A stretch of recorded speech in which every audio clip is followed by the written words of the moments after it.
Hey guys, I'm Dr. Jared Skinner from American Barbell Club.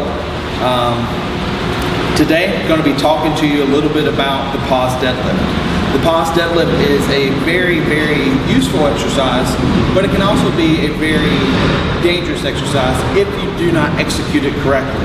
So we're going to talk a little bit on the specifics of the pause deadlift, where it came from, and how to execute it properly, and some of the pros and cons of this particular exercise. So the first thing we're going to talk about is basically where did it come from. The pause deadlift essentially came from, contrary to what a lot of people believe, is to enhance your form.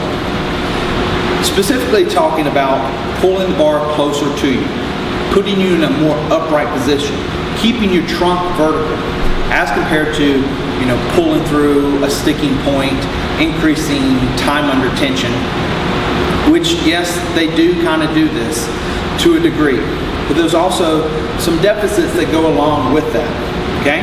So originally, I think it was Chico who kind of developed, or at least popularized this movement in both his Olympic and powerlifters. And what he basically did was came up with this exercise, or started implementing this exercise to make his deadlifters or Olympic lifters better athletes. And the way he did this is basically he had the individual squat down, okay, just like a traditional deadlift, and then pull the bar up. And usually this length, or where the stopping point was, varied depending on the athlete, and will still continue to vary. So for me, we're going to start just below, stop just below the knees. Okay? So typically you would stop here for 3 to 5 seconds, hold it, and then extend all the way up. Pretty simple. But people have kind of bastardized this actual exercise, putting a lot of pressure onto it, putting a lot of emphasis on lifting higher amounts of weight, which, okay, that's cool, but it really doesn't help this exercise or help you as an athlete, specifically increasing your deadlift. There's no point to it in that regard. So there's a couple ways you can execute this. Okay, so the original design was to keep the bar close to you. So Chico did this to kind of help athletes who had problems with the bar coming forward or away from the body. He used this and implemented this exercise to make them better. So common athletes, or athletes who would commonly do exercises like this, a deadlift or a clean or something that would look something like this. Now you can see there that the bar path was pretty much straight, but it's pretty far away from the body. With lighter weight, you can get away with that. With heavier weight, you won't be able to get away with it. So in this case, I'm in a more upright position, and as you can see, the bar is much closer to me. It's much easier to hold a bar here, close to the body, rather than out here.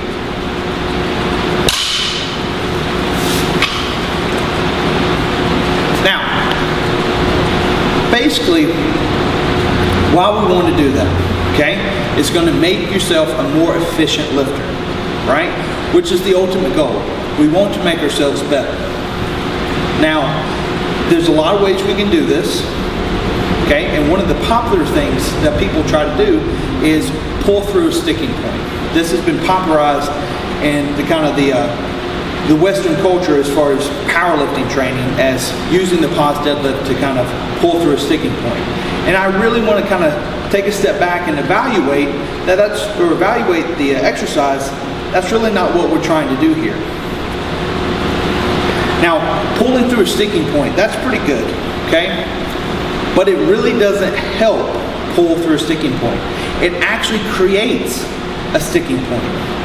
So what it essentially does, if you use this regularly in your training, will actually pollute the motor pattern that you're trying to recall from deadlift to deadlift. Now, if we go in and to meet prep, obviously you want to be very specific. This has been popularized with numerous other training programs as far as being very specific to the movements as you get closer to a meet. Same thing here. You got to cut these pause deadlifts out way before you get into a meet prep. So obviously, if you're continuing this closer to the meet prep or during your meet prep, I would highly recommend not doing this, because again, it's going to pollute that motor program that you're trying to recall, and we want to completely avoid that so we can make you a more efficient lifter. So again, this is another view of what we're trying to do with the pause deadlift. Come up here and then extend all the way.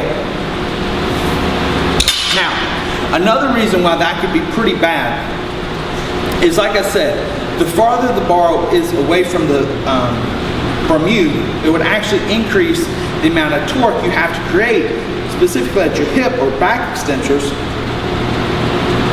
to overcome that load. Now, typically what happens is we're not going to have these individuals with bulletproof backs, or these, the strong torsos that can resist that eccentric load that the bar is actually going to be placing on you during the lift. So typically with heavier weight, what you're going to see is individuals approach the bar correctly. They'll come up pretty good, but then they tend to round. It gets harder. And so what happens, again, we're in a bad position here.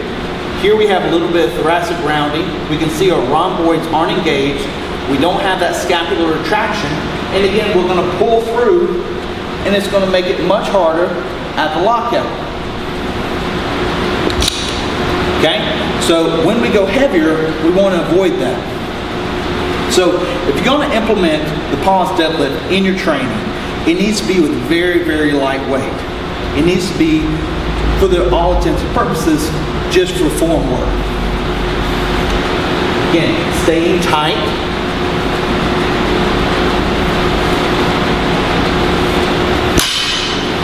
So, as you can see there, the big important thing we're trying to get across is keeping that form, keeping the appropriate movement pattern, okay?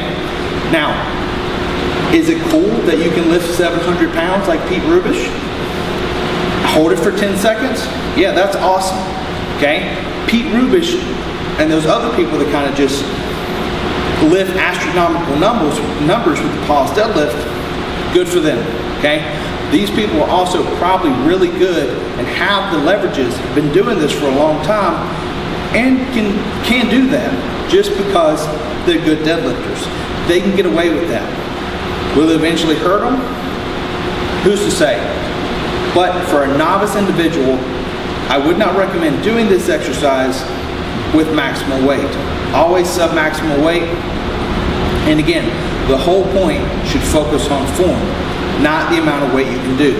Now, a good alternative to the pulling through your sticking point would be doing something like a block pull. Now, block pull's really good when you set the bar on blocks and you essentially pull through. You can set this below your sticking point and you're able to kind of continue to push through it. Now, the pause deadlift, holding there at that position or even below that position may be good, but again, you're not going to be able to maintain the same tightness or same position as you would with a block pull. Okay? So that's going to be my spiel about the pause deadlift. If you have any questions, you can contact me at jared@abcstrong.com. Thanks.